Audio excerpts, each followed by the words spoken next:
সরাসরি আসুন, খাম চিহ্নকে ভোট দিয়ে পার্লামেন্টে পাঠান।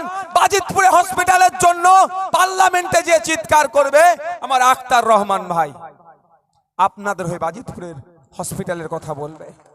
আপনারা বাবু কি করবেন আপনাদের উপর নির্ভর করছে।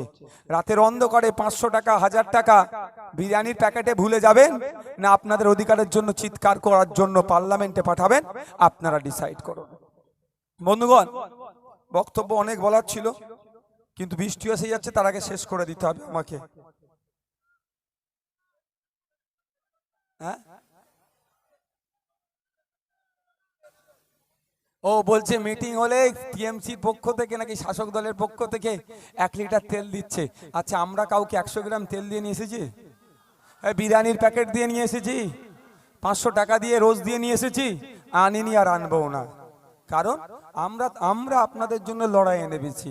আমরা যদি আমাদের নিঃস্বার্থে লড়াইয়ে নামতে পারি আপনাদের জন্য, আপনাদের অধিকার সুনিশ্চিত করার লড়াই এসেছি, আপনাদেরকে নিঃস্বার্থে এসে আমাদের হয়ে গলা ফাটাতে হবে, আমাদের সাথে যুক্ত হতে হবে।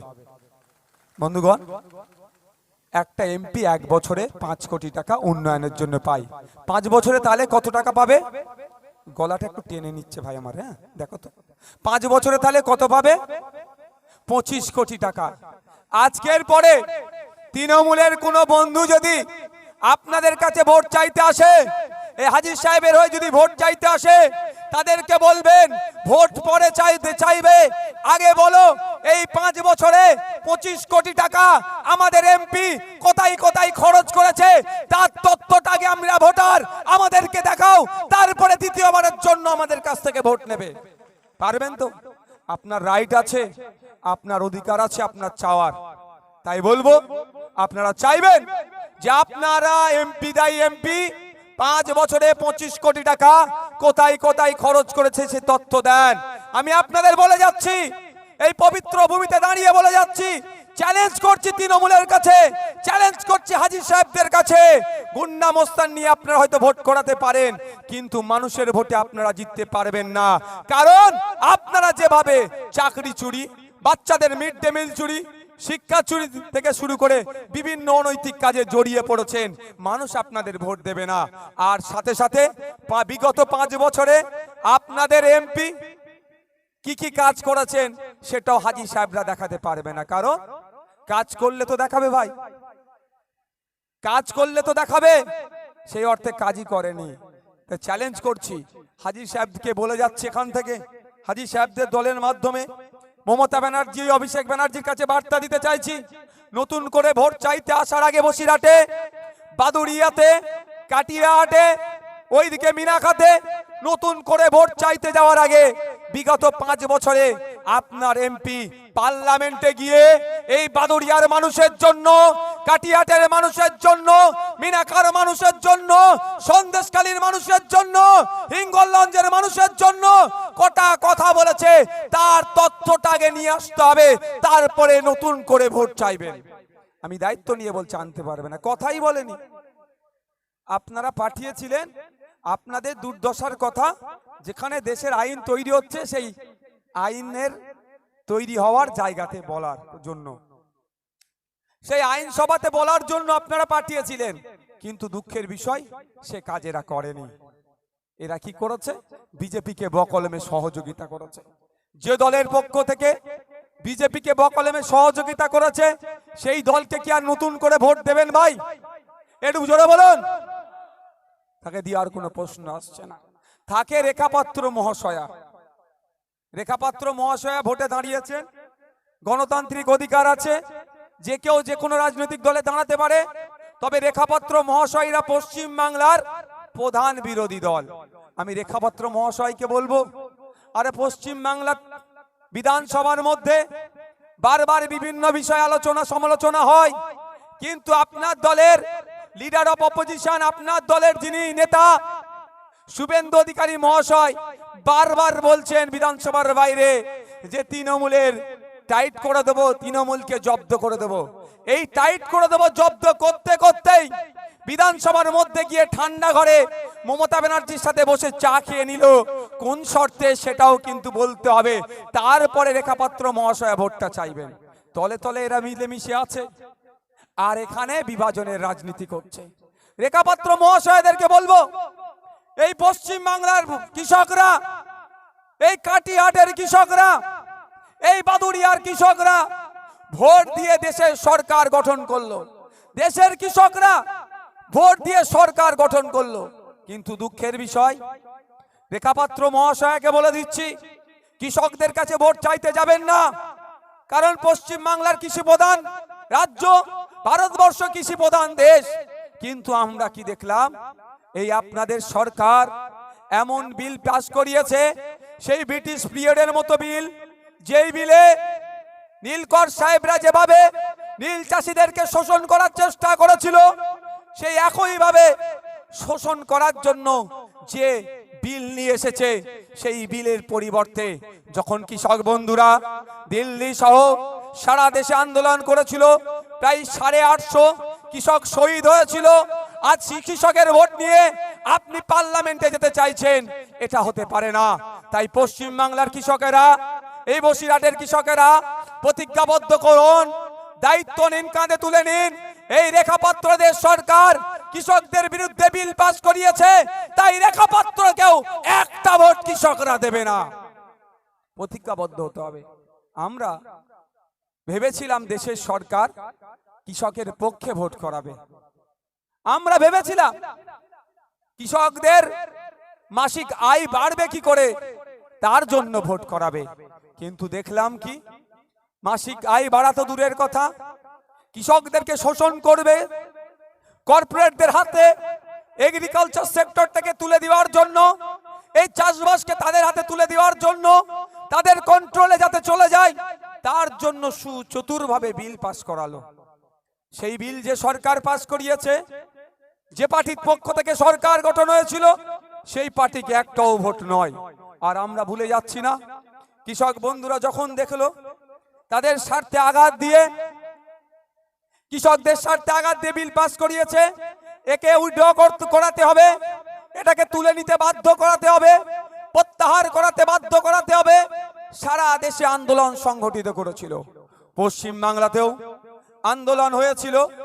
কিন্তু দুঃখের বিষয়, কৃষক বন্ধুরা যখন ভারত বন্ধের ডাক দিয়েছিল, পশ্চিম বাংলার কৃষকদের স্বার্থের কথা ভেবে, বসিরহাটের কৃষকদের স্বার্থের কথা ভেবে, দেশের কৃষকদের স্বার্থের কথা ভেবে আমরাও কিন্তু ইন্ডিয়ান সেকুলার ফ্রন্ট কৃষকদের ডাকা ভারত বন্ধকে সংহতি জানিয়ে আমরাও ভারত বন্ধকে সফল করতে বিজেপির বিরুদ্ধে লড়াইয়ে আমরাও রাস্তায় নেমেছিলাম। ওই সময় এই হাজী সাহেবদের দলের গুন্ডা মস্তানদেরকে দিয়ে কৃষকদের উপরে হামলা চালিয়েছিল, সাধারণ মানুষদের উপরে হামলা চালিয়েছিল, যারা কৃষকদের হয়ে আন্দোলন করছিল তাদের উপরে হামলা চালিয়েছিল, সাথে সাথে আইএসএফ এর কর্মীদের উপরে আক্রমণ চালিয়েছিল। তাই বন্ধুগণ, সময় এসেছে সেই সমস্ত কৃষকদেরকেও প্রতিজ্ঞাবদ্ধ হতে হবে। ভারতবর্ষের কৃষকদের স্বার্থের কথা ভেবে কৃষকরা ভারত বন্ধের ডাক দিয়েছিল, তৃণমূলীরা তখন আক্রমণ করেছিল। তাই এই নির্বাচন এসছে 1 তারিখে, কোনো তৃণমূলীকে কোনো ভোট নয়, সমস্ত ভোট এই তৃণমূল বিজেপির বিরুদ্ধে তথা বিজেপির বিরুদ্ধে ভোট দিয়ে ভোটটা ইন্ডিয়ান সেকুলার ফ্রন্টের খাম চিহ্নকে দিতে হবে, যা আগামী দিনে পার্লামেন্টে যাবে। বাইরের মাইকের আওয়াজটা ঠিকঠাক হচ্ছে ভাই? অসুবিধা হচ্ছে না তো? পার্লামেন্টে গিয়ে আমার তো মনে হয় যেন মাইকটা ডিস্টার্ব করছে।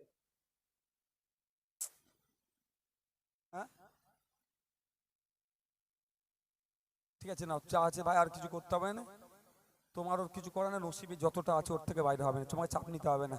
ঠিক আছে, ছাড়ো, চাপ নিতে হবে না। কি বলছো?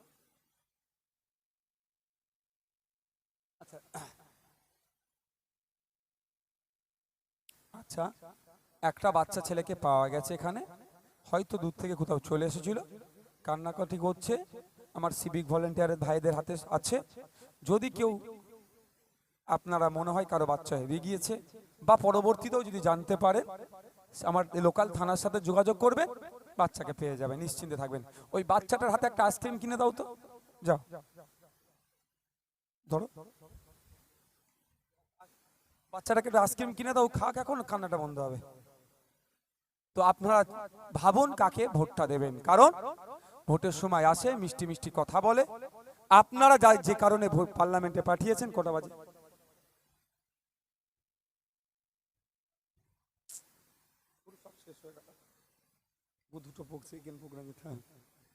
আপনারা ভাবুন কাকে ভোটটা দেবেন, কারণ এটা পঞ্চায়েত নির্বাচন নয়।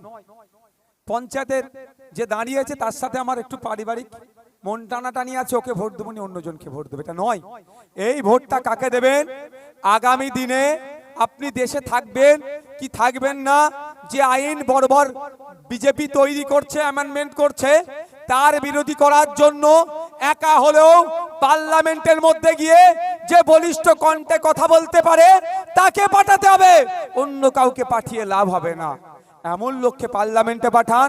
আপনি কি শখ আপনার মাসিক গড়াই যেতে পারে, তার জন্য গিয়ে বলতে পারে আপনি ড্রাইভার, আপনার বিপক্ষে বিজেপি যে বিল নিয়ে এসেছে সেই বিল যাতে প্রত্যাহার করে, এই 2024-এ পার্লামেন্টে গিয়ে তার প্রত্যাহারের পক্ষে এবং যাতে বিলটা তুলে নেয় তার হয়ে কথা বলে, সেই লোককে পাঠান। আর না হলে কি হবে, আপনি যদি মনে করেন এই এসছে সেই এসছে হ্যান এসছে ত্যান এসছে, একে ভোট দেবো না তাকে ভোট দেবো, ওই পাঠাবেন পার্লামেন্টে গিয়ে কি দেখবেন একটার পর একটা বিল পাস হয়ে যাচ্ছে, আর যে এমপি হয়ে গিয়েছে সে ভোটাভুটিতে অংশগ্রহণ করছে না, বিজেপিকে বকলমে সহযোগিতা করছে। কে আসবে সরকার বলা মুশকিল, কিন্তু যেই শাসক ছিল বিগত দিনে তাকে সহযোগিতা করেছে। বন্ধুগণ, আপনাদের বলবো, আপনাদের বাজার ঘাটে তৃণমূলের বন্ধুরা একটা ভুল বার্তা ছড়াচ্ছে যে আইএসএফ নাকি ভোট কাটছে, বলাচ্ছে না। আমি আপনাদের বলি, তথ্য দিয়ে বলবো, এই বসিরহাটে আইএসএফ জিতছে আপনাদের ভোটে, প্রথম কথা। এবার তৃণমূলীরা ভয় পেয়ে কিছু সিপিএম এর লোককে ভাড়া করেছে তৃণমূলের বন্ধুরা। আমি অন ক্যামেরা বলছি, এই বসিরহাট লোকসভাতে কিছু সিপিএম এর লোককে ভাড়া করে তাদেরকে দিয়ে ওই সিপিএম এর বন্ধুরা বিজেপির যতটা না বিরোধিতা করছে, তৃণমূলের যতটা না বিরোধিতা করছে, তার থেকে বেশি বিরোধিতা কার করছে, আইএসএফ এর করছে। কারণ আইএসএফ এখান থেকে বার হচ্ছে। সময় শুধু আপনাদের বলবো, আপনারা যদি দায়িত্ব নিয়ে আজকের পরে বাড়ি গিয়ে অন্তত 10টা করে মানুষকে বোঝাতে পারেন, এই ভোটটা যত বেশি মার্জিন হতে পারে তত বেশি তৃণমূল বিজেপি সিপিএম এখানে মুখ থুবড়ে পড়বে। এখানে আমরা ভোটে জিতছি, কিন্তু আমাদের লক্ষ্য এখন কি, মার্জিনটা বাড়ানো। কত ভোটে আমরা জিতবো তার এখন হিসাব চলছে, কারণ সন্দেশখালী দেখিয়ে দিয়েছে, ইটেন্ডা দেখিয়ে দিয়েছে, হাবিসপুর দেখিয়ে দিয়েছে, আর এখানে কাটিয়াট ফুটবল মাঠও দেখিয়ে দিচ্ছে এরা জয় নিশ্চিত। বিভিন্ন রাজনৈতিক দল তো প্রোগ্রাম করলো বসিরহাটে, আমি বড়াই করছি না, তারা বিরিয়ানির প্যাকেট টাকা দিয়ে অনেকজনকে নিয়ে এসে ভিড় করিয়েছে, আর আমরা কারোর জন্য 50 পয়সা দিইনি। এই হাজার হাজার মানুষ আজকে এখানে এসে ভিড় জমিয়ে প্রমাণ করে দিচ্ছে যে আগামী 1 তারিখ আসছে, সকাল সকাল উঠবো, খাম চিহ্নে ভোট দেবো, আক্তার রহমান বিশ্বাসকে পার্লামেন্টে পাঠাবো। আমার সুখ দুঃখের কথা, আমার চাওয়া পাওয়ার কথা, আমার যেটা প্রয়োজন সেটা আক্তার রহমান বিশ্বাস তথা খাম চিহ্নকে দিয়ে সেটা আমি আদায় করে নেব। বলতে পারে সিপিএম এর বন্ধুরা, বলতে পারে তৃণমূলের বন্ধুরা, বিজেপি মিসগাইড করতে পারে, একা কি করবে আক্তার পার্লামেন্টে গিয়ে? শুধু এতটুকু বলে দেবেন, হারা পশ্চিম বাংলাতে 2011 সাল থেকে 2023 সালের শেষ পর্যন্ত এমএলএ ল্যাডের টাকা কত ছিল বলবে, কেন 60 লাখ টাকা? তো বাড়লো কবে, এখন বেড়ে কত হয়েছে, 70 লাখ টাকা। এই 10 লাখ টাকা এক একটা এমএলএ বছরে বেশি করে পাচ্ছে উন্নয়নের জন্য, ওইটা কার জন্য হলো রে? একবার জিজ্ঞাসা করবেন, ওরা উত্তর দেবেন। আপনাদের জানিয়ে রাখি, যদি করার মানসিকতা থাকে, বলার মানসিকতা থাকে, একদিকে 1000 থাকবে, একদিকে একটা থাকলেই যথেষ্ট। পশ্চিম বাংলার বিধানসভাতে একদিকে 293 আর একদিকে সংযুক্ত মোর্চার আইএসএফ একাই এমন কথা বলেছি, চোখে চোখ রেখে মমতা ব্যানার্জির 10 লক্ষ টাকা করে বাড়াতে বাধ্য হয়েছে। তাই আগামী দিনে 543-এর মধ্যে আমার একটাও যদি যে পৌঁছাতে পারে, আপনাদের দোয়া আশীর্বাদ ভোট নিয়ে পার্লামেন্টে গেলে, আগামী দিনে পার্লামেন্ট থেকে যদি জনগণের যে কোনো বিল, যদি জনগণের বিপক্ষে কোনো বিল যায়, সেই বিলকে আটকানোর জন্য একাই যথেষ্ট কাফি হয়ে যাবে, যদি মানসিকতা থাকে। এবার আপনারা ডিসাইড করুন ভোটটা কাকে দেবেন। কাকে দেবেন? বিজেপিকে? বিজেপি এখানে খুঁজে পাওয়া যাচ্ছে? বিজেপি এখানে খুঁজে পাওয়া যাচ্ছে? পাওয়া যাচ্ছে না। কারণ যে এমন প্রার্থী দিয়েছে, আমি প্রার্থীর আমার আগে মুসা বলছিল শিক্ষাগত যোগ্যতা নিয়ে আমি প্রশ্ন করব না, কারণ জানেন রেখা পাত্ররা যেখানে থাকে, নওশাদ সিদ্দিকীরা যেখানে থাকে, লক্ষ্মীকান্ত হাসদারা যেখানে থাকে, সুকৌশলে সেখানে অশিক্ষিত করে রেখেছে। আমি প্রার্থীর শিক্ষাগত যোগ্যতা নিয়ে কিছু বলবো না। ওই আমায় একবার আমারও একটা দেয়াল লিখেছে, ফ্রন্ট বানানটা একটু ভুল লিখেছে। আমি দেখতে দেখতে মনে মনে ভাবছিলাম, আমাকে কয়েকটা বন্ধুও বলেছে, আমার খিল্লি করছিল। আমি বললাম এ তো 34 বছরদের বামেদের ফল, এটা বুঝতে পারছেন? খারাপ লাগছে নাকি? আমার হাতে শিক্ষা দেয়নি, বই পেন খাতা তুলে দেয়নি বলি তো আমি ফ্রন্ট বানানটা ভুল লিখেছি। তুলে দেওয়ার দায়িত্ব কার? এই 13 বছরের শিক্ষা তুলে দেওয়ার দায়িত্বটা কাদের ছিল? হাজী সাহেব তথা তৃণমূলদের ছিল। তুলে দেয়নি বলে আমরা মূর্খ হয়েছি। 34 বছরে তুলে দেওয়ার দায়িত্ব কার ছিল? নিরাপদ সর্দারদের। তার আগে 25 বছরে তুলে দেওয়ার দায়িত্ব কাদের ছিল? অধীর রঞ্জন চৌধুরীদের। তারা তুলে দেয়নি বলেই আজকে রেখাপত্র হয়তো সইটা ঠিক করে করতে পারেনি। আমি শিক্ষাগত যোগ্যতা নিয়ে কথা বলবো না, কিন্তু আমি এই বসিরহাট লোকসভার কথা বলছি। যতটুকু আমাদের সার্ভে টিম নিয়ে আমরা সার্ভে করে দেখেছি, যে শুধু সময়ের অপেক্ষা, সর্বপ্রথম যে সার্টিফিকেটটা ইন্ডিয়ান সেকুলার ফ্রন্ট এই লোকসভা থেকে নির্বাচন থেকে আমরা পাবো, এই পশ্চিমবাংলা যে কটা প্রার্থী দিয়েছি সেটা হচ্ছে বসিরহাট। আরও সিটগুলোতে আমরা কন্টেস্টের জায়গায় আছি, কিন্তু বসিরহাটটা আমরা সবার টপে আছি। বসিরহাট, বালাসার, উলুবেড়িয়া, মথুরাপুর, জয়নগর, এগুলো খুব ভালো ভালো জায়গাতে আছি। এদিকে যাদবপুর থেকে শুরু করে